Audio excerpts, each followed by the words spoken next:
ఇప్పుడు చెప్తున్నటువంటి మాట ఏంటంటే మీ సహోదరి సహోదరుడా, ఇప్పుడు చెప్తున్న మాట ఏంటంటే స్వాతంత్రాన్ని ఇవ్వబోతున్నాడు. హల్లెలూయా. నీ బంధకాలు దేవుడు తెప్పేయబోతున్నాడు. హల్లెలూయా. ఏదైతే నేను ప్రార్థనలో ఎదగనివ్వకుండా, వాక్యంలో జీవించనివ్వకుండా, వాక్యానికి అనుగుణమైన జీవితం జీవించనివ్వకుండా, పరిశుద్ధమైన జీవితం జీవించనివ్వకుండా గతించిన 3 నెలలు 4 నెలలు ఏదైతే సాతాను నీ మీద దాడి చేశాడో, నా పరిశుద్ధాత్మ దేవుడు నీతో మాట్లాడుతున్నటువంటి మాట ఏంటంటే ఈ 5వ నెల, 5 అనగా ఏంటంటే కృప. బైబిల్లో ఒక్కొక్క సంఖ్యకి ఒక్కొక్క ప్రత్యేకత ఉంది. 3 అనగానే మనకు వెంటనే గుర్తొచ్చిందంటే త్రిత్వం, అంటే తండ్రి కుమార పరిశుద్ధాత్మ. 6 అనగా 6 కూడా ప్రత్యేకత, నరుని రూపించిన సంఖ్య 6. 7 అనగా పిల్లరా దేవుడు విశ్రాంతి దినము ఏర్పాటు చేసిన సంఖ్య. సో 1 అనగా దేవుడు ఒక్క మాటతో సమస్తమును కలగజేసిన దేవుడు. ఇక్కడ గమనించండి, మరి 5 అనగా అన్న మాటకి ఏంటంటే కృప, అంటే అర్హత లేని మనకు అర్హతను కలిగించేదే కృప. హల్లెలూయా. మరి గతించిన 4 నెలలు నీ జీవితంలో లేని కృపను ఈ 5వ నెలలో నా దేవుడు నీకు కృపను ఇవ్వబోతున్నాడు. హల్లెలూయా. గతించిన 4 నెలల్లో ఏ కార్యం అయితే నువ్వు పొందుకోలేకపోయావో, ఏ అద్భుతం అయితే నువ్వు పొందుకోలేకపోయావో, ఏ ఆశీర్వాదం అయితే నువ్వు పొందుకోలేకపోయావో, ఈ 5వ నెలను నా పరిశుద్ధాత్మ దేవుడు నీతో చెబుతున్నాడు. ఆ కార్యాలను పొందుకునే నెలను, ఆ అద్భుతాన్ని పొందుకునే నెలగా, ఆ దేవుడి కార్యాన్ని చూసే నెలగా ఈ నెల దేవుడు చెయ్యబోతున్నాడు. హల్లెలూయా. హల్లెలూయా. నమ్మితే దేవుడు మహిమను చూస్తాడు. మరి గతించిన నెల దేవుడు ఏం మాట్లాడుతున్నారా? అద్భుతాలు జరిగే నెలగా ఉండబోతుంది. జీవితంలో గతించిన అద్భుతాలు జరిగింది, అద్భుతం. అలా ఊహించలేని కార్యం ఏప్రిల్ నెల ఎంతమంది జీవితంలో జరిగింది? 1, 2, 3, 4, 5, 6. నాగలక్ష్మి గారి ఇంట్లో కూడా జరిగింది. అలా ఎక్స్పెక్ట్ చేశారమ్మా చెక్కు వస్తుందని మార్చి నెలలో. హల్లెలూయా. దేవుడు అద్భుతమే కదండి.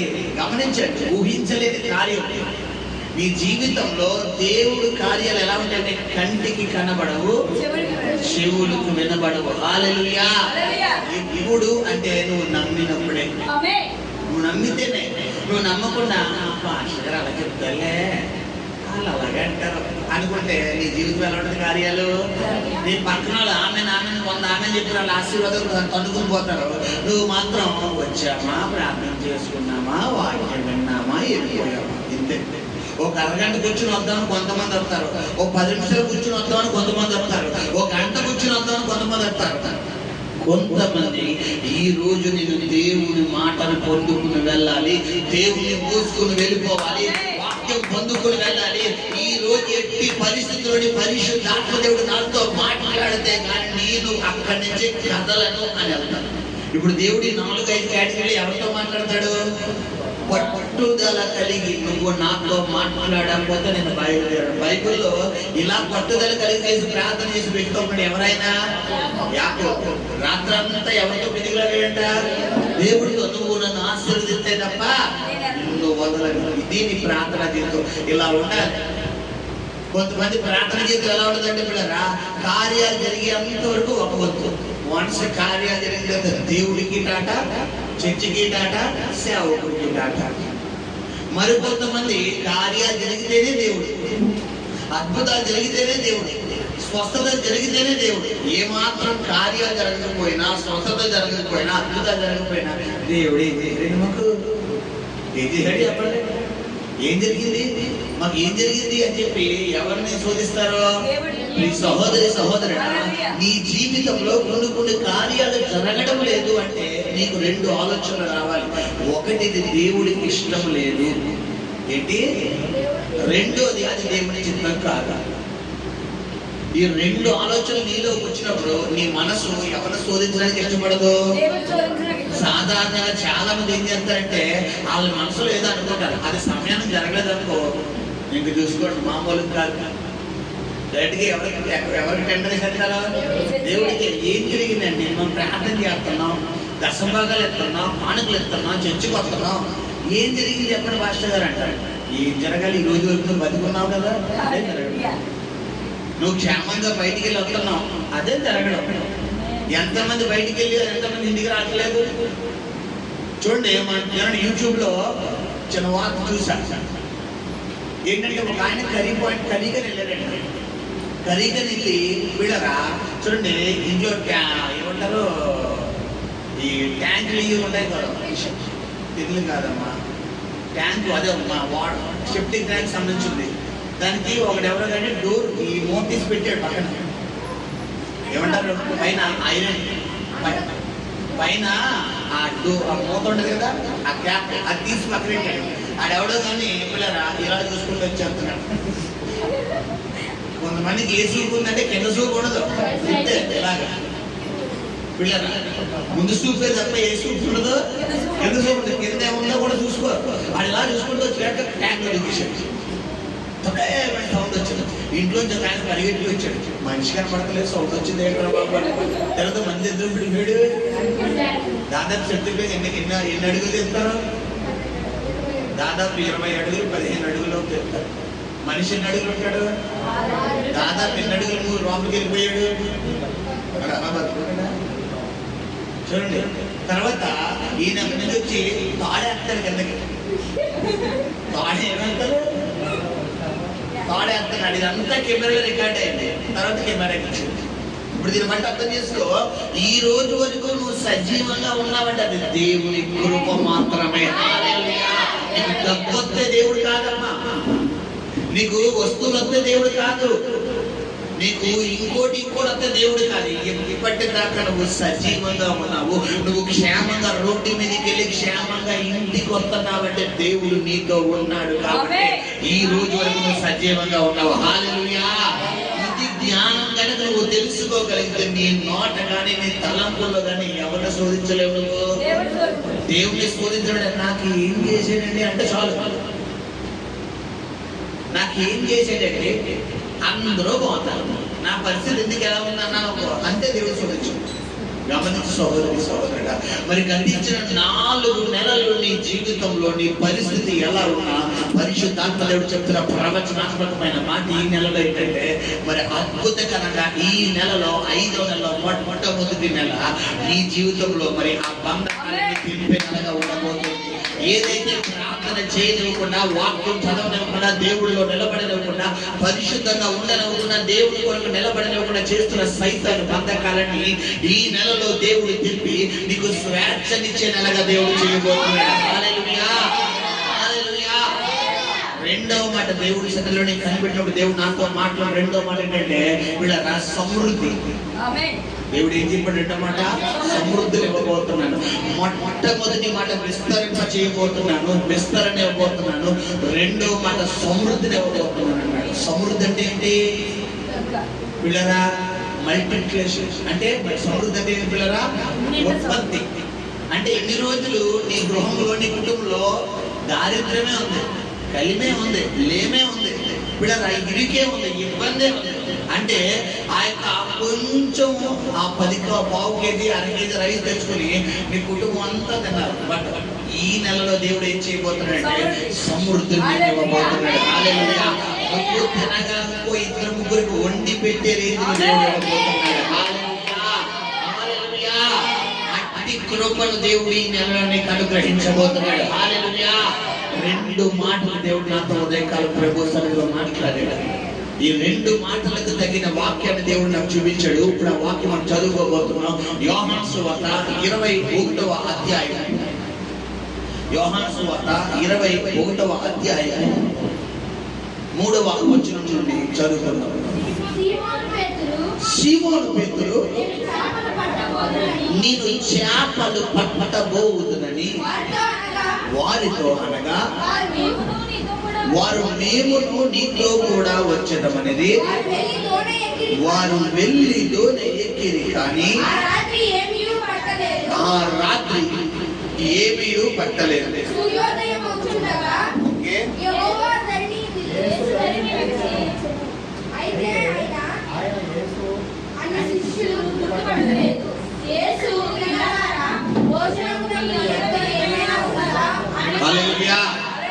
చూడండి ఇక్కడ ఏం జరుగుతుందంటే యేసు ప్రభు వారు చూడండి యేసు ప్రభు వారితో ఉన్నటువంటి మరి శిష్యులు ఎవరైతే ఉన్నారో ఆ శిష్యులంట ఒకానొక రోజున ఆయన వీళ్ళ మరణించి శిలువ మీద మరణించి 3వ దినమున పునరుద్ధరణ తిరిగి లేచిన తర్వాత ఆయన శిష్యులకు ఎన్ని రోజులకు అగపరుచుకున్నారంటే 40 దినాలు వారిని బలపరిచారు. అయితే అందులో ఒకానొక రోజున వీళ్ళరా మరి ఇక్కడ శిష్యులు దేనికి వెళ్తున్నారంటే చేపలు పట్టడానికి వెళ్తున్నారు. ఏమండి బైబిల్లో యేసు ప్రభు వారు మరి పేతురుని పిలిచి పేతురుతో ఏం మాట్లాడుతున్నాడు? అరే నాన్న, నువ్వు చేపలు పట్ట జాలరు కాదు, నువ్వు మనుషులు పట్ట జాలరగా నేను చేయబోతున్నానని దేవుడు మాట్లాడాడు. ఎలా చేయబోతున్నా దేవుడు మాట్లాడు? మనుషులు పట్టు జాలరు అంటే ఎవరు? మనుషులు పట్టు జాలరు అంటే ఎవరిని పేతురు ఎలా చేయబోతున్నాడు దేవుడు? సేవకుడిగా దేవుడు చేద్దామని దేవుడు ఆలోచించాడు. బట్ పేతురు ఏ యాంగిల్లోకి వెళ్తున్నాడంటే పిల్లరా, చేపలు. ఇందులో కూడా 2 విధాలు ఉన్నాయి. చాలా మంది వారి నిజ జీవితంలో వారు ఏమనుకుంటారంటే పిల్లరా, వారికి ఇష్టమైనట్టుగా వారి జీవితం ఉండాలనుకుంటారు. ఎవరికి ఇష్టమైనట్టుగా? వారికి ఇష్టమైనట్టుగా. వారికి ఇష్టమైన బట్టలు వేసుకుంటారు, వారికి ఇష్టమైన తిండి తింటారు, వారికి ఇష్టమైన స్థలానికి వెళ్తారు, వారికి ఇష్టమైనట్టుగానే ఉంటారు, వారికి ఇష్టమైన మనుషులతోనే మాట్లాడతారు. ఇందులో కనీసం దేవుని చిత్తం ఎక్కడైనా ఉందా? నువ్వు నీకు నచ్చిన తిండి తింటే అది దేవుని చిత్తమా? నువ్వు నీకు నచ్చిన వస్త్రాలు వేసుకుంటే దేవుని చిత్తమా? నువ్వు నీకు నచ్చిన స్థలానికి వెళ్తే దేవుని చిత్తమా? నువ్వు నచ్చిన వ్యక్తులతో మాట్లాడితే దేవుని చిత్తమా అంటే కాదు. ఎవరికి నచ్చినట్టుగా నువ్వు ఉంటే దేవుడిని నేను ఆశీర్వదిస్తాడు. దేవునికి నచ్చినట్టుగా నువ్వు జీవించాలి. హల్లెలూయా. దేవునికి నచ్చినట్టుగా జీవించడము అంటే ప్రియ సహోదరి సహోదరుడా, నీవు ఎవరికి సమర్పించుకోవాలి? దేవుడికి లోబడిపోవాలి. ఎప్పుడైతే దేవుడి చిత్తానికి నువ్వు లోబడతావో, దేవుడికి సమర్పించుకుంటావో, మరి దేవుడు అప్పుడు నీ జీవితంలో ఊహకు అందని కార్యాలు చేయగలడు. హల్లెలూయా. ఇక్కడ పేతురుతో దేవుడు అదే అన్నాడు, పేతురు నువ్వు చేపలు పట్టే జాలరు కాదురా అబ్బాయి, నేను ఎలా చేద్దామనుకుంటున్నాను? మనుషులు పట్టే జాలరుగా నేను చేద్దామని నేను పిలిచి ఉన్నాను అన్నాడు. అక్కడ గమనించండి, దేవుడు అప్పుడు అంతకుముందు ఎప్పుడో ఇచ్చాడు ఆ పేతురుకి ఆ వాగ్దానం. కానీ పేతురు ఏం చేసి తనకున్న శ్రమలో ఆ వాగ్దానం ఏమయ్యాడు? మరిచిపోయి ఆ విడిచిపెట్టినటువంటి ఆ వలను మరలా పట్టుకుంటున్నాడు. ఆ విడిచిపెట్టిన వలన ఏం చేయాలి? పేతురు మరలా పట్టుకుంటాడు. మరలా పట్టుకుని తాను వీళ్ళరా వెళ్ళిదే కాకుండా మిగతా శిష్యులను కూడా తీసుకెళ్తున్నాడు. దిదుమ అనబడిన తోమా, నతానియేలు, వీళ్ళరా మరి చూడండి మరి జబదయ కుమారులు అంటే యాకోబు, యోహాను, ఈ 4 కూడా మొత్తం 5 కలిసి చేపల వేటకెళ్తారు.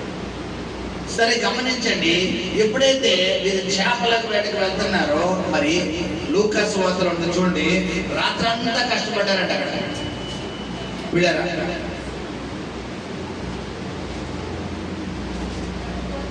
రాత్రంతా కష్టపడినా కానీ అక్కడ వారికి ఏం కనబడలేదు? విస్తరణ కనబడలేదు, ఆశీర్వాదం కనబడలేదు, ఒక్క దీవెన కూడా కనబడలేదు. హల్లెలూయా. చూడండి లూకా సువార్త 5వ అధ్యాయము 5వ వచనం. రాత్రంతా కష్టపడ్డారు. సీమోను ఏలినవాడా, రాత్రంతయు మేము ప్రయాసపడుతున్నాము కానీ మాకేమీ దొరకలేదు. హల్లెలూయా. గమనించండి, యేసు ప్రభు వారు కానాను విందులో నీటిని ద్రాక్షరసముగా మరి చేసినప్పుడు ఆయనతో పాటు ఎవరున్నారు?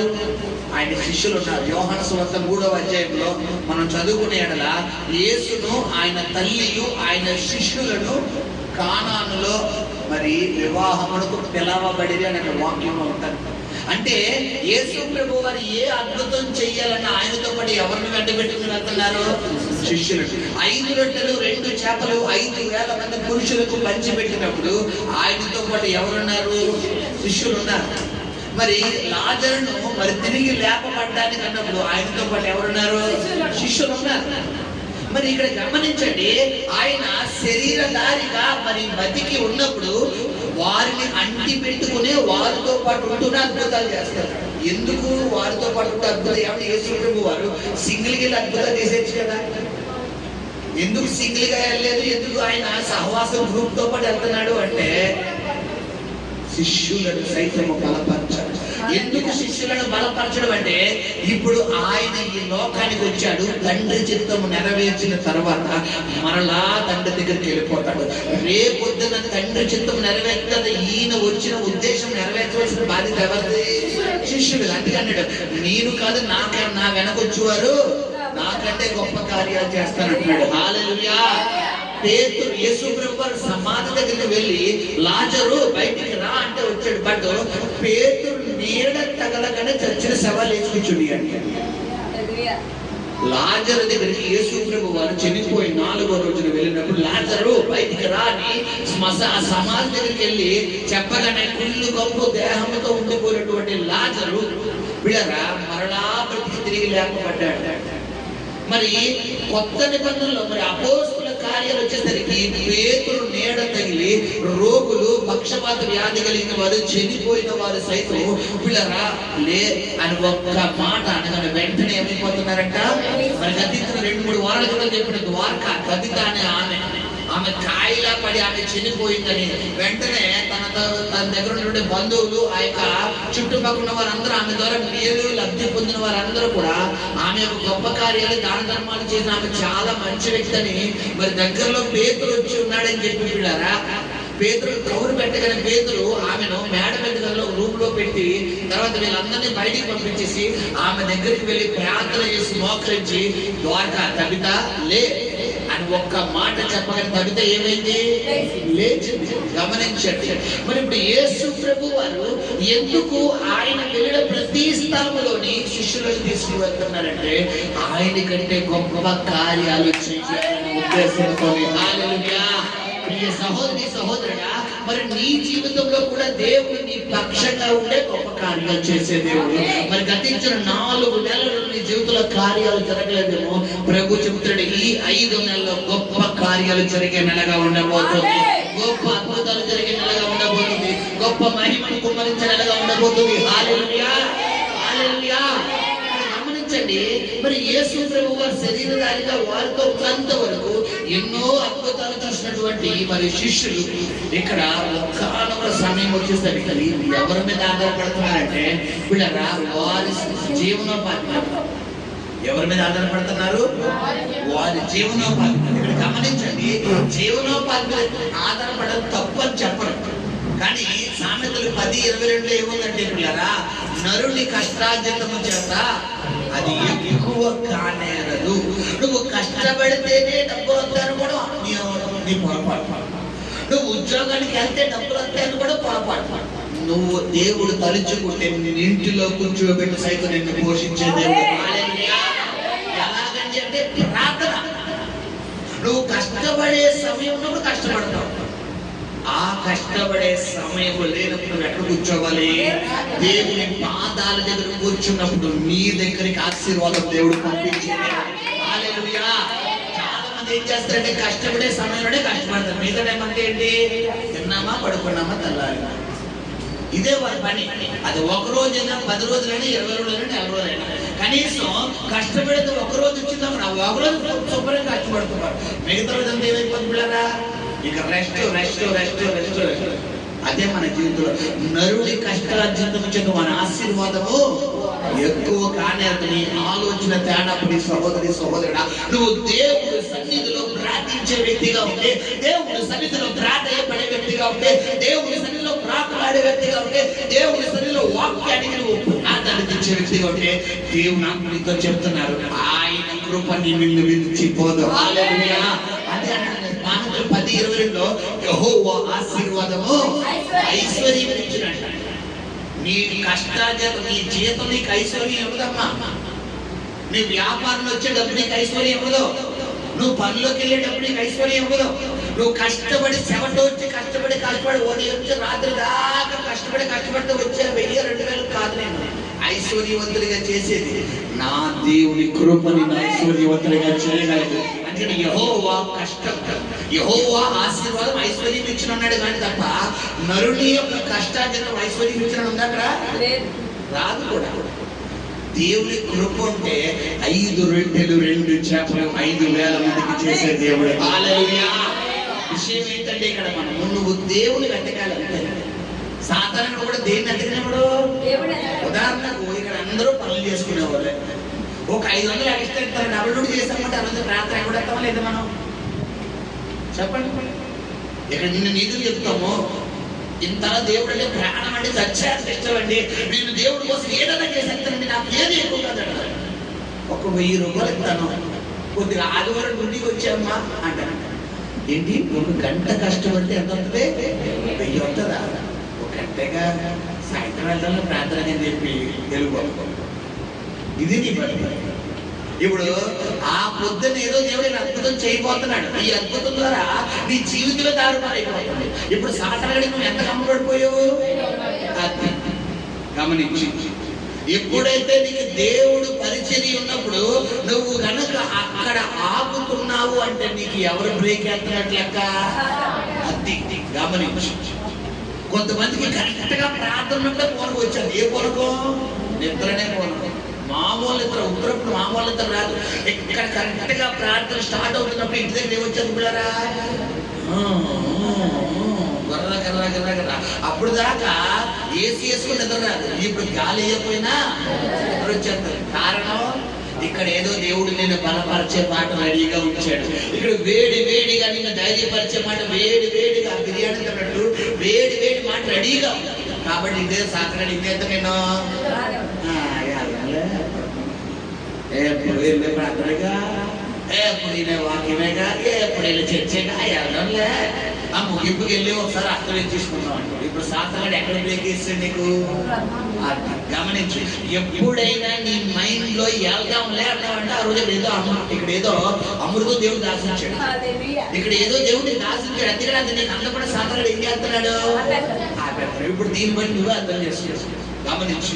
సరే గమనించండి, ఇక్కడ పేతురు మరి తను చేపల వేటకు వెళ్దామని బయలుదేరాడు. ఎప్పుడైతే వెళ్తున్నప్పుడు వీళ్ళ రాత్రి గమనించండి, రాత్రి చేపల వేటకు వెళ్తారు. అంటే చేపల వేటకు పగలు వెళ్తారా రాత్రి వెళ్తారా అంటే రాత్రి వెళ్తారు. ఎందుకు అంటే పగలు చేప ఏం చేస్తాయంటే ప్రయాణం చేస్తాయి. అవి ఒక చోట ఉండవు. ఒక నదిలోంచి ఒక నదిలోకి, ఒక పాయిలోంచి ఒక పాయిలో, ఒక సరస్సులోంచి ఒక సరస్సులోకి, వీళ్ళ ఒక వాగులోంచి మరొక వాగులోకి అవి జంప్ చేస్తూనే ఉంటాయి.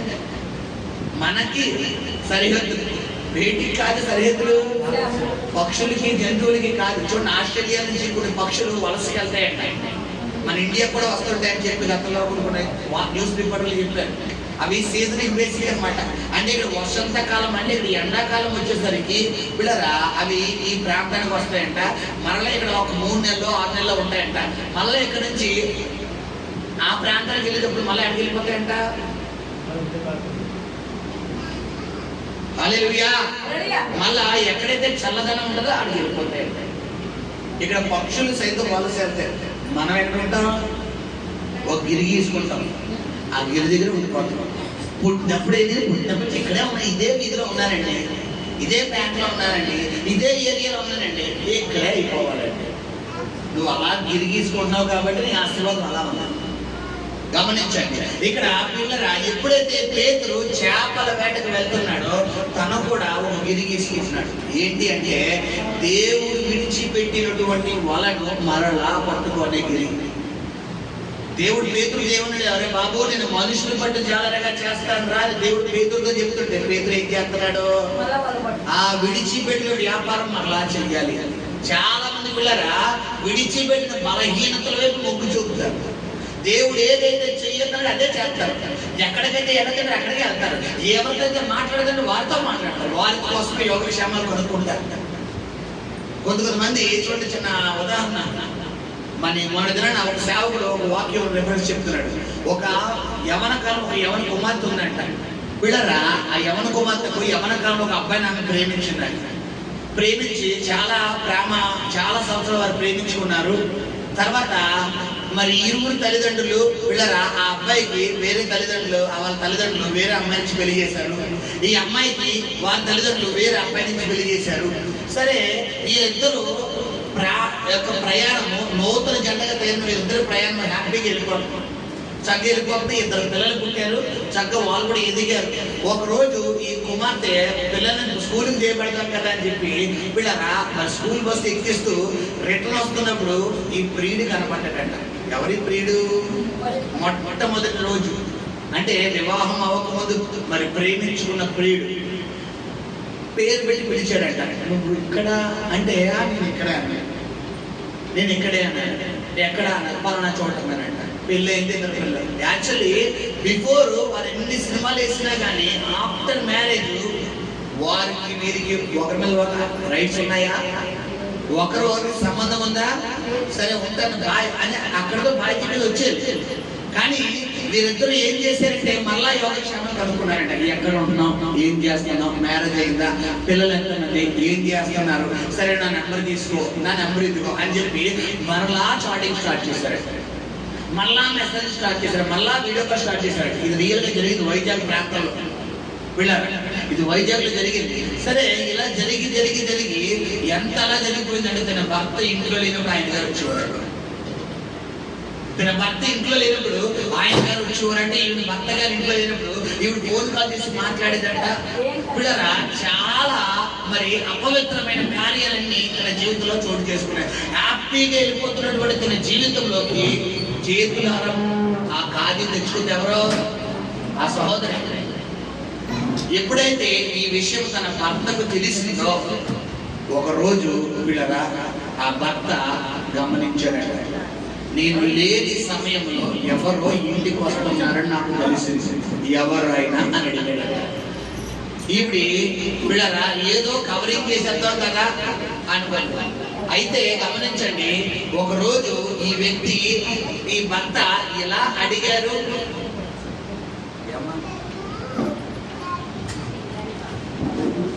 అని వీళ్ళరా మరి భర్త ఎంక్వైరీ చేశాడు. ఏదో నిజం చెప్పేస్తారా భార్యలు? నిజం చెప్తారు బతకమంటారా? మరి నిజం చెప్పేశాడండి. ఈమె నిజం చెప్పలేదు. మా బంధువులండి అంటే బంధువులు అయితే ఒకసారి రావాలి, నేను ఉన్నప్పుడు రావాలి, నేను లేనప్పుడే వస్తున్నాడు, చుట్టుపక్కల వాళ్ళు నాకు తెలియపరిచారంటే మరి మొత్తానికి ఏదో కవర్ చేసినాడు. అప్పుడైనా జాగ్రత్త పడాలి, జాగ్రత్త పడాలి. మరలా అబ్బాయి రావడం, వీళ్ళకి శారీరక కార్యాలు చేయడం. ఈసారి ఎవడో కానీ ఫోటో తీసాడండి. ఆ ఫోటో మనోడు వాట్సాప్కి వచ్చింది. ఆ వాట్సాప్ వచ్చిన ఫోటో ఈయన పుట్టింటోళ్ళకి పంపించాడండి. పుట్టింటోళ్ళకి పంపితే మ్యాటర్ బయటకు వచ్చింది. ఎవరైనా ఈయన పాత ప్రియుడు, వివాహానికి ముందుగా పరిచయమైన ప్రియుడు. ఈ విషయం తెలియగానే ఆ వ్యక్తి ఇంట్లో పెట్టి అమ్మాయిని నరికించాడు. ముక్కలుగా నరికించాడు. నరికేసి డైరెక్ట్ గా పోలీస్ స్టేషన్ సాగబెట్టాడు. భర్త జైలుకి వెళ్ళాడు, భార్య చచ్చిపోయాడు. పరిస్థితి కారణం శరీర కార్యాలు. గమనించు సహోదరి సహోదరుడు, నువ్వు విడిచిపెట్టమన్నప్పుడు, దేవుడు నిన్ను హెచ్చరించినప్పుడు, దేవుడు నిన్ను గద్దించినప్పుడు నువ్వు ఏం చేయాలి? లోబడిపోవాలి. ఇక్కడ పేతురుతో దేవుడు అన్నాడు విడిచిపెట్టు. ఆ వలని విడిచిపెట్టు, నేను మనుషులు పట్టు జాగ్రత్తగా చేస్తాను అంటే పేతురు ఏం చేయలేదంటే విడిచిపెట్టాడు. సరే విడిచిపెట్టకుండా మరలా చేపల వేటకి వెళ్ళాడు. చేపల వేటకి వెళ్ళాట మనం చదువుకున్న లూకా సువార్తలో రాత్రంతా ప్రయాసపడ్డాడంట. ఏమండి జాలర్లకు మనకైతే తెలియదు కానీ చేపలు ఎక్కడ పడతాయి ఎక్కడ పడవో జాలర్లకు తెలుసా తెలియదా? ఎక్కడ చేపలు ఉంటాయి, ఎక్కడ చేపలు వాళ్ళు నదిని చూసి చెప్పేస్తారు, ఆ కదలికలు చూసి చెప్పేస్తారు, వాళ్ళకి తెలుసు. సో మరి రాత్రంతా ప్రయాసపడ్డాడంట, ఒక్క చేప కూడా పడతాడు. మరి సూర్యోదయం అగుచుండగా, ఎందుకు అక్కడ సూర్యోదయం అగుచుండగా అన్న మాటను దేవుడు అక్కడ రాయడం జరిగింది అంటే, సూర్యోదయం అయితే వీళ్ళరా అంటే సూర్యుడు ఉదయిస్తే చేపలు ఉంటాయి, అక్కడ బయలుదేరిపోతాయి. ఇక్కడ శ్రద్ధగా ఆలకించడం ఒక్కొక్క పదానికి నేను వివరణిస్తాను. వీళ్ళరా చేపల వేటకు, చేపలు అంటే ఆశీర్వాదం. చేపలు అంటే ఏంటి? ఆశీర్వాదము. దోణె అంటే హృదయం.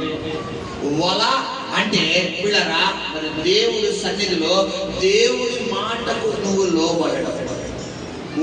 మూడింటికి మూడు అర్థాలు ఉన్నాయి. వల అంటే ఏంటి? దేవుడి మాటకు లోబడడం, దేవుడి చిత్తానికి తలవొక్కడం. చేపలు అంటే ఆశీర్వాదం. దోణె అంటే హృదయం. నీవు నీ హృదయంలో మరి దేవుడి మాటకు, దేవుడి చిత్తానికి లోబడి వల వేసినప్పుడు ఆశీర్వాదం అనే చేపలను చూడగలుగుతావు. హల్లెలూయా. మరి గతించిన 4 నెలలు నీ జీవితంలో వల వేయలేకపోయావేమో, దేవుడి చిత్తము చెయ్యలేకపోయావేమో, దేవుడి చిత్తము కొరకు కనిపెట్టలేకపోయావేమో. నా ప్రభు నీతో చెప్తున్నాడు, ఈ 5 నెలలు నువ్వు వల వేయబోతున్నావు. ఈ 5 నెలలు దేవుడి చిత్తము చెయ్యబోతున్నావు. ఈ 5 నెలలు చేపలని వలలో పడబోతున్నాయి. సమృద్ధిని చూడబోతున్నావు. ఆశీర్వాదము చూడబోతున్నావు. మూసి ఉన్న ద్వారాలు తెరవబోతున్నాయి. హల్లెలూయా, హల్లెలూయా.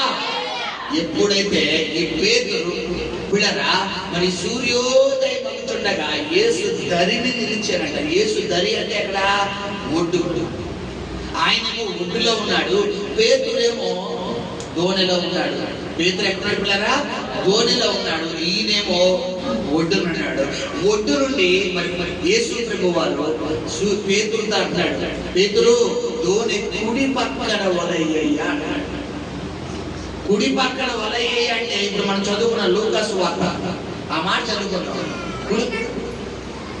సీమోను ఏలినవాడా, రాత్రి అంతయు మేము ప్రయాసపడితిమి కానీ ఏమండి దోణి కుడి పక్కన వలవేయి అని చెప్తుండగానే ఇక్కడ సీమోను ఇస్తున్నటువంటి ఆన్సర్ సమాధానం ఏంటంటే, పిల్లరా రాత్రి అంతా ప్రయాసపడ్డామయ్యా, దోణి కుడి పక్కన వేసాము, ఎడ పక్కన వేసాము, ముందు వేసాము, వెనక వేసాము, ఒక్క చేప పడలేదు అని చెప్తున్నాడు. ఓకే, ఇక్కడ దాకా బాగానే ఉంది. తర్వాత ఏమంటాడు?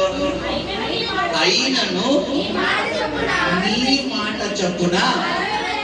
హల్లెలూయా. అప్పుడు దేవుని నామాన్ని మహిమపరుద్దాం. అయినను అన్న మాటగా ఎవరి నోట్లోంచి రావాలి? నీ నోట్లోంచి రావాలి. అవునయ్యా, గతించిన 4 నెలలు ప్రార్థన చేశారు, కార్యం జరగలేదు. గతించిన 4 నెలలు పాటించారు, కార్యం జరగలేదు. గతించిన 4 నెలలు సల్లో కనిపెట్టారు, కార్యం జరగలేదు. గతించిన 4 నెలలు మోకరించారు, కార్యం జరగలేదు. గతించిన 4 నెలలు ఉపవాసం, కార్యం జరగలేదు. అయినను ఈ నెలలో కూడా నేను ప్రార్థన చేస్తానయ్యా, ఈ నెలలో కూడా నేను వాక్యం చదువుతానయ్యా, ఈ నెలలో కూడా సన్నిధిలో విత్తుతానయ్యా, ఈ నెలలో కూడా కనిపెడతానయ్యా. నువ్వు చెయ్యగలిగే దేవుడవు, నువ్వు జరిపించే దేవుడవు, నువ్వు చేసి చూపే దేవుడు. తొట్టులో పెట్టి తక్కువ అవ్వదు, పుట్టిలో నేను అయిపోకుండా దేవుడు చేయబోతున్నాడు. హల్లెలూయా, హల్లెలూయా. ఇది నీ విశ్వాసమై ఉండాలి. పేతురులో విశ్వాసం ఉంది కాబట్టి అయినను వీళ్ళరా నీ మాట చెప్పునా అన్నాడు. గమనించు, చాలా మంది ఇందాక మీకు ప్రారంభంలో చెప్పాను, చాలా మంది వారికి నచ్చిన బట్టలు వేసుకుంటారు, వారికి నచ్చిన తిండి తింటారు, వారికి నచ్చినట్టు ఉంటారు, వారికి నచ్చిన మనుషులతో స్నేహం చేస్తారు, వారికి నచ్చినట్టు ప్రవర్తిస్తారు. ఎవరికి నచ్చినట్టు ఉండరు. దేవుడు ఏమని ఉండమన్నాడు? నీ శత్రువుని సైతం ప్రేమ. మనం ఏం చేస్తాం? కనీసం వాడు వచ్చాడంటే ఆడు కూర్చుంటే మనం నిలబడిపోతాం. ఆడి వీధిలో చెప్తే మనం ఏమి నిలిచిపోతాం? భక్తులు నిలబడతాం. మన ముందు నడవకుండా పళ్ళు కురికేస్తాం. గమనించండి, నువ్వు నీకు నచ్చినట్టుగా ఉంటావు, అదే కార్యం జరగదు. గమనించండి సహోదరి సహోదరుడా, ఎలా ఉంది నీ ప్రార్థన? చాలా మంది పిల్లరా ఒంట్లో పోకపోతే హాస్పిటల్కి వెళ్తారు. హాస్పిటల్కి వెళ్ళినప్పుడు హాస్పిటల్కి వెళ్తే రోగం తగ్గిపోతాండి. ఏం చేస్తే రోగం తగ్గుతుంది? డాక్టర్ గారు ఇచ్చిన ట్యాబ్లెట్లు ఎలాగైతే చెప్పారు అలాగే వేసుకోవాలి. ఉదయం వేసుకోమన్నది మధ్యాహ్నం వేసుకుని, మధ్యాహ్నం వేసుకోమన్నది సాయంత్రం వేసుకుని, సాయంత్రం వేసుకోమన్నది రాత్రి వేసుకుని, రాత్రి వేసుకోమన్నది అర్ధరాత్రి వేసుకుని, లేదంటే ఎప్పుడు వేసుకున్నా ఒకటే దుఃఖమని చెప్పి పొద్దున్నే మధ్యాహ్నం సాయంత్రం రాత్రి కలిపి 4 వేసేసుకునే గ్లాసు నీళ్ళు తాగేసేవాళ్ళు. అయిపోయింది సినిమా. ఒకటి కిడ్నీ కూడా అయితే, ఒకటి లివర్ కూడా అయితే, ఒకటి గుండె కూడా అయితే, ఒకటి మొత్తం బ్రెయిన్ పెట్టారు. ఎందుకు? డాక్టర్లను తెలుగుదొక్కలమ్మా, ఎంబీబీఎస్లో అంత పెద్ద పెద్ద చదువు చదివింది, ఉదయం వేసుకోమని ఎందుకు? దానికి తగ్గ పని, ఆ పని, ఆ ట్యాబ్లెట్ పవర్ ఎప్పుడు పనిచేస్తుంది? ఉదయమే. కొన్ని ట్యాబ్లెట్ నైట్ వేసుకోమంటారు. ఎందుకు? ఆ ట్యాబ్లెట్ ఏముంటుంది? మొత్తం ఉంటుంది. ఆ ట్యాబ్లెట్ నువ్వు నైట్ వేసుకోవచ్చు, ఏమాత్రం పొద్దున వేసేసుకున్నావు అనుకో, ఒక్కొక్క మనిషి 2-3 స్టీఫెన్ లాగా పడుతున్నారంటే పాస్టర్ ఇట్లా కనబడుతున్నారండి, ఇక్కడే ఉన్నాడు, ఇక్కడ ఉన్నాడు. ఎందుకు కారణం ఏంటి? నువ్వు రాత్రి వేసుకోవాల్సింది పొద్దున్న వేసేసుకున్నావు. చాలా మంది పరగడుపున గ్యాస్ట్రిక్ ఎత్తారు, శుభ్రంగా పొద్దున్న టికెట్ తీసి గ్యాస్ట్రిక్ వచ్చిన పర్వాలేదు వేసేసుకొచ్చారు. కడుపులో నీకు స్టార్ట్ అవుతుందమ్మా బండి, ఇంకా దేనిపులేదు డాక్టర్ గారు చెప్పినట్టుగా నువ్వు వేసుకోవాలి. ఇక్కడ నువ్వు చర్చిలో కూడా దేవుడు వాక్యం చెప్పినట్టుగా నడుచుకోవాలి. నీకు ఆశీర్వాదం రాకపోతే అడుగు. హల్లెలూయా. అక్కడ టాబ్లెట్ వేసుకున్న తర్వాత డాక్టర్ గారు తగ్గకపోతే వెంటనే మనం వెళ్ళిపోతాం. చెప్పినట్టు అంటే ఇంకా జనం తగ్గలేదండి అంటే అమ్మా 5 రోజులు కోర్సు వాడేవా అంటారు. అంటే మనం పెళ్ళికి వెళ్ళినట్టు ఊరు వెళ్ళానండి, ఈరోజు అక్కడికి వెళ్ళానండి, వేసుకోవడం కుదరలేదండి అన్నాను అనుకో, ఏం చేస్తాడు? ఇంకో 5 రోజులు ఆల్రెడీ ఉన్న టాబ్లెట్లు ఎక్కువైపోయాయి. ఇంక ఈ లెక్క మనం ఎవరిని పోషిస్తామా? మెడికల్ షాప్ అని పోషిస్తాం. కొంతమంది ఇంట్లో ఫ్యాక్టరీలు రీసెంట్గా మనం ఇప్పుడు భీమవరం పోవడానికి వెళ్ళాలి. ఆ ఇంట్లోకి వెళ్ళగానే మరి బెడ్రూమ్లో తీసుకెళ్ళానండి. 2 అయ్యగారు ఏసీ వేసారు, తలుపులు వేసారు. ఇంట్లోకి వెళ్ళగానే ఇలాంటి బల్లం ఒక ఇలాంటి సెల్ఫ్లు ఉంటాయి కదా, ఆ సెల్ఫ్లో ఏముంది శుభ్రంగా మెడిసిన్స్ ఉన్నాయి. ఆ పక్కనే సెటస్కోప్ ఉంది, డయాలసిస్ చేసేది ఉంది. అమ్మాయి హాస్పిటల్ అని అడిగారు. లేదా అయ్యారు మా ఆయన గారికి కిడ్నీ ప్రాబ్లం, డయాలసిస్ అండి, అందుకని డయాలసిస్ మిషన్ అండి, ఇది పల్స్ చెక్ చేసే మిషన్ అండి, ఇది ఆ మిషన్ అండి, ఇది ట్యాబ్లెట్ అండి, అవన్నీ సందర్భంగా పడేస్తారు. ఎప్పుడైతే హాస్పిటల్ అని చెప్పి శుభ్రంగా సర్దించండి. కొంతమంది ఇట్లా ఎలా ఉంటుంది పిల్లరా? హాస్పిటలే కారణం, నువ్వు దేవుడి మాటకు లోపడటం లేదు, నువ్వు వాక్యానికి లోపడటం లేదు. కాబట్టి పొద్దున ట్యాబ్లెట్, మధ్యాహ్నం ట్యాబ్లెట్, సాయంత్రం ట్యాబ్లెట్, రాత్రి ట్యాబ్లెట్, ఆతరాత్రి ట్యాబ్లెట్, కడుపు నొప్పి ట్యాబ్లెట్, చేయి నొప్పి ట్యాబ్లెట్, తలనొప్పి మాట్లాడితే ట్యాబ్లెట్. ఎప్పుడైనా కడుపు నొప్పి పోతుందని తైలం రాసుకున్నావా అమ్మా? ఎప్పుడైనా చేయి నొప్పి పోతుందని తైలం రాసుకున్నావా? ఎప్పుడైనా తలపొడి వస్తుందని తైలం రాసుకున్నావా?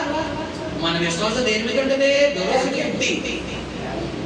పిల్లరా పెయిన్ కిల్లర్, డాట్ టాబ్లెట్, ఆ టాబ్లెట్ తలుపు టాబ్లెట్ వ్యాక్తి అది ఇచ్చి వేగించి ఇలా వేసుకుని అలా ఆ జిండుకో ఆ పారాసిట్ మరి అది వేసుకుంటే స్వస్థత నువ్వు నమ్ముతున్నావు. కాబట్టి తైలం రాసుకుంటే స్వస్థత నువ్వు నమ్ము, నీ జీవితం అద్భుతం జరగకపోతే. హల్లెలూయా. గమనించండి పిల్లలు, మన దగ్గర కుమార్తె సుహాసిని గారి అమ్మాయి అనుష అప్పటికప్పుడు గుండెల్లో గ్యాస్ కింద వచ్చి గుండెల్లో ఎక్కువ చూసి గిరగలా గుడిసుకున్నాడు. ట్యాబ్లెట్ వేసుకున్నా తగ్గలేదు. వెంటనే అయ్యగారు ప్రార్థన చేసిన తైలం అని చెప్పి ఆ బిడ్డ ఏం చేసింది? ఆ తైలం రాసుకుని ఆ యొక్క జాతి దగ్గర రాసుకుని వెంటనే 5 నిమిషాలు తీరిపోతున్నాడు. వెంటనే పెయిన్ అంతా ఎగిపోయింది. ఏంటంటే నువ్వు నమ్మాలి. విషయం ఏంటంటే మనకి దేని మీద నమ్మకం ఉంటుంది? షుగర్ ట్యాబ్లెట్ మీద నమ్మకం ఉంటుంది, బీపీ ట్యాబ్లెట్ మీద నమ్మకం ఉంటుంది, ఇక్కడ గ్యాస్ట్రిక్ ట్యాబ్లెట్ మీద నమ్మకం ఉంటుంది, జ్వరం ట్యాబ్లెట్. బీపీ ట్యాబ్లెట్ వేసుకోకపోతే నాకు బీపీ ఎక్కువైంది అనుకుని ఆ మైండ్లో ఉంటావు. పొద్దున్నే రోజుకి 1-2 డ్రాపులు తైలు వాటర్ వేసుకుని తాగండి. మీ బీపీ నార్మల్ రాకపోతే అడగండి, మీ షుగర్ నార్మల్ రాకపోతే అడగండి. మన బ్యాచ్ దేని మీద ఉంటుంది? ఆ హ్యాబిట్ ఎవరిని పోషించాలి? మనం వాళ్ళని పోషిస్తే కదా మనం సాటిస్ఫై అవ్వాలి. గమనించుకో, నేను వైద్యులకు వ్యతిరేకత కాదమ్మా, నేను మెడిసిన్ వాడుతాను అప్పుడప్పుడు. నాకు తెలుసు వైద్యులు, నాకు దేవుడు, నాకు హాస్పిటల్కి వెళ్తాను నేను వైద్యు. కానీ ఏం చెప్తున్నాను? వైద్యుల కంటే ముఖ్యము, వైద్యానికంటే ముఖ్యమైనది ఏదంటున్నాను? దేవుడి సన్నిధిలో నువ్వు ప్రార్థన చేయడం. హల్లెలూయా, హల్లెలూయా. ఇక్కడ గమనించండి, పేతురు తన జ్ఞానం చొప్పున వల వేసుకుని చేపలు పడ్డాయా? ఎందుకు? యేసు లేడు, యేసు చిత్తం కోసం కనిపెట్టలేదు. ఎప్పుడైతే యేసు ధరిని నిలిచాడో చేపలను ఆశీర్వాదం ఎవరి మాట వింటున్నాయి? దేవుడి మాట వింటున్నాయి. వెంటనే అంటున్నాడు, పేతురు కుడి పక్కన వలవై అనగానే, శ్రద్ధగా ఆలకించిన ఒక 5 నిమిషాలు ముగిస్తాను. కుడి పక్కన వలవై అనగానే ఈ మాట 2 విన్నారు. ఎవరెవరు? 1 పేతురు, 2 చేపలు. 1 పేతురు. చేపలు ఎలా ఉంటాయి మాస్టర్ గారు అంటే బైబిల్లో జంతువులు సైతం దేవుడి మాట ఉన్నాయి తెలుసా? గాడిద ఎవరి మాట అన్నది? దేవుడి మాట అన్నది. ఫిలాం ఏం చేస్తున్నాడు? గాడితోని సిద్ధకు బాగా చేస్తున్నాడు. వెళ్తలేదండి. వెంటనే దేవుడు ఎవరు స్వామి ఇచ్చేసాడు? నన్ను ఎందుకు కొడుతున్నాడు? నా ముందు ఖడ్గము ధరించిన దేవదూత ముందుంది, నన్ను హింసించడం నువ్వు ఏమన్నా న్యాయంగా ఉందా? ఇన్ని రోజులు బట్టి ఎప్పుడైనా నేను ఎలా ప్రవర్తించానా? నన్ను ఎందుకు నువ్వు బాధెడుతున్నావు అని అనగానే బిలాముకి మొరపాడేవాడు. బైబిల్లో కొన్ని పక్షులు, కొన్ని జంతువులు పిల్లరా, కొన్ని జీవులు మన సముద్రంలో తిమింగలం ఎవరిని మింగిస్తుంది? లోనాన్ని మింగిస్తుంది. దీన్ని బట్టి జంతువులు దేవుడు సృష్టించిన సృష్టి కూడా ఎవరి మాట వింటాయి? విచిత్రం ఏంటంటే మనమే దేవుడి మాట వింటాం. ఆయన సృష్టించిన సృష్టి చెట్లు పొట్లు పిల్లరా, ఆకాశము సముద్రము భూమి.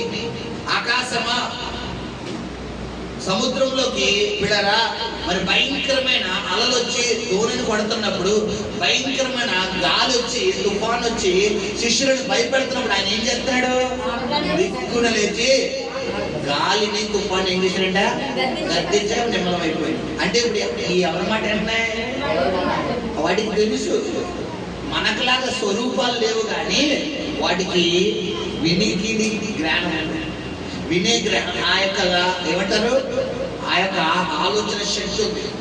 ఇక్కడ ఎప్పుడైతే ఈ దోణిలో యేసు లేడో పేతురుని లెక్క చేయలేదు. బట్ ఎప్పుడైతే పేతురు జీవితం దోణి అంటే ఏమని చెప్పాను? హృదయం. ఎప్పుడైతే పేతురు దోణిలో యేసు ఉన్నాడో, యేసు ధరణి నిలిచి పేతురు దోణి కుడి పక్కన వల వేయన్నాడు. ఈ మాట చేపలు విన్నాయి. అమ్మో, సృష్టికర్త అయిన దేవుడు ఆజ్ఞాపించాడు. ఇప్పుడు దాకా మనం పేతురుకు లోబడలేదు, ఇప్పుడు దాకా మనం యాకోబుకు లోబడలేదు, ఇప్పుడు దాకా మనం తోమాకు లోబడలేదు, ఇప్పుడు దాకా మనం నతానేలుకు లోబడలేదు. ఇప్పుడు ఎవరికి లోబడాలి? సృష్టికర్త అయిన దేవుడికి లోబడాలని చెప్పి ఎక్కడో 10 కిలోమీటర్ల అవతల ఉన్న చేపల సైతం పరుగుకుంటూ ఈదుకుంటూ వచ్చి ఎగురుతూ ఎవరి వల్ల పడ్డాయి? హల్లెలూయా. పరిశుద్ధాత్మ దేవుడు ప్రవచన రీతిగా చెబుతున్నాడు. గతించిన 4 నెలలు, గతించిన 2023, 22, 21, 20 సంవత్సరాల్లో జరగలేని కార్యాన్ని ఈ 5 నెలల నుండి దేవుడు నీ జీవితంలో చేయబోతున్నాడు.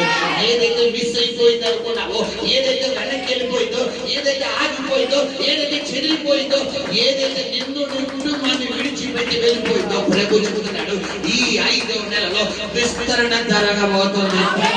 సంఘంతో పరిశుద్ధాత్ముడు మాట్లాడుతున్నాడు. పిల్లల చెదిరిపోయిన ఆత్మల స్థానంలో మరికొంత ఆత్మల దేవుడు ఇవ్వబోతున్నాడు. నూతన కార్యాలు చేయబోతున్నాడు. విడిచిపెట్టి వెళ్ళిపోయిన వాడి సైతం మరలా సంఘంలో నడిపించబోతున్నాడు. ఆ కృపనిచ్చి మరొక అవకాశం దేవుడు ఇవ్వబోతున్నాడు. హల్లెలూయా, హల్లెలూయా.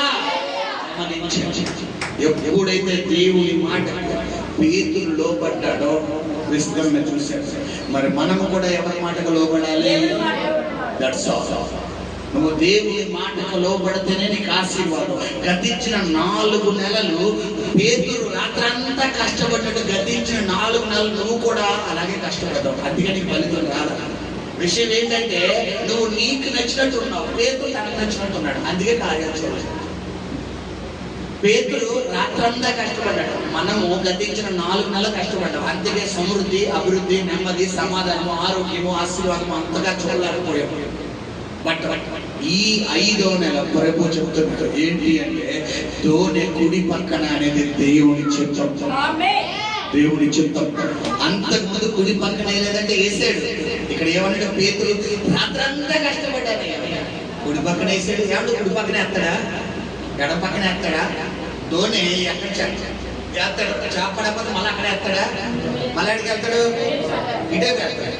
మళ్ళీ ఇక్కడ పడకపోతే అక్కడికి వెళ్తాడు. ఇటే పడకపోతే ఇక్కడికి వెళ్తాడు. ఇప్పుడు 4 దిక్కులో ఏదో ఒక మూల ఒక చేపడ్డా పడాలా లేదా? చాలా మంది ఈ ఉద్యోగం కాదు ఆ ఉద్యోగం, ఆ ఉద్యోగం కాదు ఈ ఉద్యోగం, ఈ వ్యాపారం కాదు ఆ వ్యాపారం, ఆ వ్యాపారం కాదు ఈ వ్యాపారం, ఈ పని కాదు ఆ పని, ఆ పని కాదు ఈ పని, ఇక్కడ కాదు అక్కడ కాదు. ముందు నువ్వు మార్చాల్సిన పనులు కాదు, ఉద్యోగాలు కాదు, నీ ఆలోచన విధానం. నీ ఆలోచన విధానం మార్చుకో. నువ్వు దేవుడికి సమయం ఇవ్వడం ప్రారంభించు. నువ్వు దేవుడి చిత్తంలో కనిపెట్టడం ప్రారంభించు. నువ్వు దేవుడి చిత్తంలో కనిపెడితే, దేవుడి సన్నిధిలో సమయం ఇస్తే, దేవుడికి ప్రార్థన ఇస్తే 5 రొట్టెలు 2 చేపలు 5,000 మందికి సరిపెట్టే దేవుడు. హల్లెలూయా. మరలా దేవుడు చెప్తాడు సామెతలు 10:22 ప్రకారం, నీ జ్ఞానం చొప్పున కాదు, నీ యొక్క కష్టార్జితం చొప్పున నువ్వు పోషించబడవు. దేవుని కృపను బట్టి నువ్వు పోషించబడతావు. దేవుని కృప మీద ఆధారపడు. ఎప్పుడు నీకు వ్యాపారం ఉండాలో, ఎప్పుడు నీకు ఉద్యోగం ఉండాలో, ఎప్పుడు నీకు సమృద్ధి ఉండాలో ఆయన చూసుకునే దేవుడు. హల్లెలూయా, హల్లెలూయా. లోకమంతా కటిక చీకటి కమ్ముతున్నది కనుక లెమ్ము తేజరెల్ము యెహోవా కాంతి నీపై ఉదయించును అన్నాడు. హల్లెలూయా. శ్రమలో ఉన్నా కానీ వీళ్ళరా దేవుడు కొరకు కనిపెట్టే ఏలియాకు మాత్రం శ్రమ ఉందా? లోకమంతా కరువు, లోకమంతా పేదరికం ఉంది, లోకమంతా దారిద్ర్యం ఉంది. కానీ ఏలియాకి మాత్రం ఏమంటున్నాడు? ప్రతిరోజు అంట ఉదయము అస్తమైన దేవుడు ఏమేమి పంపిస్తాడు? రొట్టెను మాంసము. వాటర్ ఏ వాటరు? వాగునీరు. వాగునీరు అంటే ఏమని చెప్పాను మీకు? Pure mineral. Pure mineral. మనం తాగే కుళాయి వాటర్ ఏదైతే ఉందో అది సమ్ మినరల్. చూడండి, మీకు ఎప్పుడైనా అర్థమైందా పిల్లరా? ఆ మాట చెప్పి నేను ముగిస్తాను. 20 లీటర్ వాటర్ బాటిల్ ఎంత? 20 రూపాయలు. 1 లీటర్ కింగ్లే వాటర్ బాటిల్ ఎంత? 1 లీటర్ కింగ్లే వాటర్ బాటిల్ 20 రూపాయలు అయితే 20 లీటర్ వాటర్ బాటిల్ ఎంత అవ్వాలి? 400. కానీ ఎంత ఇచ్చేస్తారు? మరి ఎందుకు అంత తక్కువ చెప్తారు? ఎప్పుడైనా ఆలోచన వచ్చిందా? ఎందుకు? అది ప్యూరిఫై ఉంటాయి, ఇది ఇందులో మినరల్ ఉన్నాయి కొద్దిగా గొప్ప. ఇప్పుడు గమనించండి, మరి టీవీలో సెలబ్రిటీస్ కావచ్చు, మరి క్రికెటర్స్ కావచ్చు, పొలిటికల్ లీడర్స్ కావచ్చు, ఇంకా విఐపీస్ కావచ్చు, ఇంకా సూపర్ విఐపీ అంబానీ లాంటి డబ్బున్నోళ్ళు కావచ్చు. వీళ్ళు ఏ వాటర్ తాగుతారు తెలుసా మీకు? మనకులా కొలాయించే వాటర్ కాదు, 20 రూపాయల వాటర్ అంతగానే కాదు. ఏ వాటర్ తెలుసా పిల్లరా? మరి కొండల్లోంచి, వాగుల్లోంచి, పర్వతాల నుంచి పడే వాటర్ చూసారా? అది ప్యూరిఫై చేసి ఆ వాటర్ అంట. అది డైరెక్ట్ గా మరి కొండల దగ్గర అడవుల్లో ప్రతిరోజు వర్షం పడుతుంది. ఇక్కడ సేతులతో సంబంధం ఉండదు. ఆ మేఘాలు ఎక్కడుంటే అక్కడ వర్షం కురిసేస్తాయి. ఆ వాటర్ డైరెక్ట్ గా ఆకాశం నుంచి పడిన ఆ కొండల మీద వాటర్, వాగులు చాలా, కొండలు చాలా దొల్లుకుంటూ వచ్చిన ఆ వాటర్ డైరెక్ట్ గా ఇంట్లో పడతారు. అలా వచ్చిన వాటర్ లో ఉన్న మినరల్స్ అన్ని కాదు. ఆ వాటర్ మినిమం మీరు కొట్టండి ఒకసారి, యూట్యూబ్ లో కొట్టండి, గూగుల్లో కానీ వాటర్ వాల్యూ అని కొడితే పిల్లరా కోహ్లీ, మరి సినిమా ఏమంటారు, క్రికెటర్ కోహ్లీ కావచ్చు, ఇంకా సినిమా సెలబ్రిటీస్ కావచ్చు, వీళ్ళు తాగే 1 లీటర్ వాటర్ బాటిల్ అంట మినిమం 10,000 నుంచి 1 lakh వరకు. 10,000 1 లీటర్ వాటర్, 10,000 నుంచి 1,00,000 రూపాయల వరకు 1 లీటర్ వాటర్. చూసుకోండి ఎంత వాల్యూ. ఇప్పుడు అక్కడ చుట్టూ ఏలియాను ఆ కేరుదు వాగు దగ్గర తప్ప ఆ చుట్టుపక్కల ఎక్కడ కూడా ఏం లేదు, ఒక్క వాటర్ నీటి కూడా లేదు. బట్ దేవుడు ఏలియాకి ఏమిస్తున్నాడు? మినరల్ వాటర్ అంటున్నాడు. హల్లెలూయా. ఇందులో ప్రత్యేకత ఏంటో తెలుసా? లోకమంతా కడిగి చేయడానికి అమ్ముతుంది, నీ ఇంట్లో మాత్రం పిల్లరా మామూలు కదా 10,000 అయితే లీటర్. కరోనా టైంలో చూసావా లేదా? అందరూ భయంతో మాస్కులు ఎట్టుకుంటూ, శానిటైజర్ రాసుకుంటూ డబ్బాలా ఊరిసాడు. మనం మాస్కులు ఎట్టుకున్నాం, మీరు ఎట్టుకున్నా తెలియదు కానీ నేను అంతగా మాస్కే వాడలేదు. నేను మాస్కే వాడలేదు. విషయం ఏంటంటే మా పక్కింటి వాళ్ళు కరోనా, మా ముంగింటి వాళ్ళు కరోనా, మా చర్చిలోకి వెళ్ళినప్పుడు కొంతమంది కరోనాతో వచ్చేసారు. మేము వాళ్ళతో మాట్లాడాం, వాళ్ళకి ప్రార్థనలు చేసాం. నేను మా అమ్మగారు వాళ్ళ ఇంట్లోకి వెళ్ళాం, ఇంచు కూడా మమ్మల్ని టచ్ అయిన వాళ్ళది దేవుడు. హల్లెలూయా. ఎందుకంటే దేవుని మాటకు నువ్వు లోబడితే, దేవుని చిత్తానికి లోబడితే, దేవుడి వాక్కు నువ్వు లోబడితే నీ చుట్టూ దేవుడు కంచె ఉంచుతాడు. హల్లెలూయా. అదే బొమ్మడికి నాశనకరమైన తెగులైనను నీ గుడారము సమీపించిన రాత్రి వేళ కలుగు భయముకైనను, పగటి వేళ ఎగురు బాణముకైనను, చీకటిలో సంచరించు తెగులుకైనను, మధ్యాహ్నాలు పాడుతూ రోగముకైనను నువ్వు భయపడకో. ఎవరికో ఏదో నువ్వెందుకు భయపడుతున్నావు? నీ దేవుడు అన్నాడు. ఎవరికి ఏదో నువ్వెందుకు భయపడుతున్నావు? దేవుడు అన్నాడు. ఎవరికి ఏదో నువ్వెందుకు భయపడతావు? కొంతమంది ఊమంటే భయం, అంటే భయం, కూర్చుంటే భయం, తుమ్మితే భయం, తగ్గితే భయం, గర్వతే భయం, మాట్లాడితే భయం, నడుము పెట్టే భయం, చేదెత్తే భయం, భయం భయం భయం భయం భయం. ఆ భయాన్ని విడిచిపెట్టి నీ దేవుడు పిరికొస్తుడు కాదు, ఇంద్రియ నిగ్రహం ఇచ్చిన దేవుడు. హల్లెలూయా. నీకు పిరికి తన ప్రార్థన ఇవ్వలేదు. ఎవరికి భయపడదు, దేనికి భయపడదు, ఎక్కడ భయపడదు. నువ్వు ధైర్యం కలిగి నీకు ముందుగా ఆయన నిలబడతాడు. హల్లెలూయా, హల్లెలూయా. పరిశుద్ధాత్మ చెప్పిన 2 మాటలు మీకు వివరించాను. ఒకటి, ఈ నెలలో దేవుడు నీకు విస్తరణ ఇవ్వబోతున్నాడు, సమృద్ధిని ఇవ్వబోతున్నాడు. 2 కార్యాలు దేవుడు నీ జీవితంలో చేయబోతున్నాడు. హల్లెలూయా. దేవుడి కొద్ది మాటలో దీవించును గాక. ప్రార్థన. పరిశుద్ధుడాని స్తోత్రం నాయన. అయ్యా నీ అద్భుతమైన సందేశం ద్వారా మీరు మాతో మాట్లాడి ఉన్నారు నాయన. అయ్యా ఇదిగో మొట్టమొదటిగా విస్తరణని ఇదిగో ఈ నెలలో విస్తరించబోతున్నామని మీరు మాతో మాట్లాడారయ్యా. గతించిన 4 నెలలు మా జీవితంలో జరగలేని కార్యము, కావాలని కార్యము ఈ యొక్క మే నెలలో మీరు చేయబోతున్నారని, అద్భుతకరంగా జరిగించబోతున్నారని మీరు మాట్లాడిన విధానాన్ని బట్టి లెక్కలైన స్తుతులు స్తోత్రాలు చెల్లిస్తున్నారు.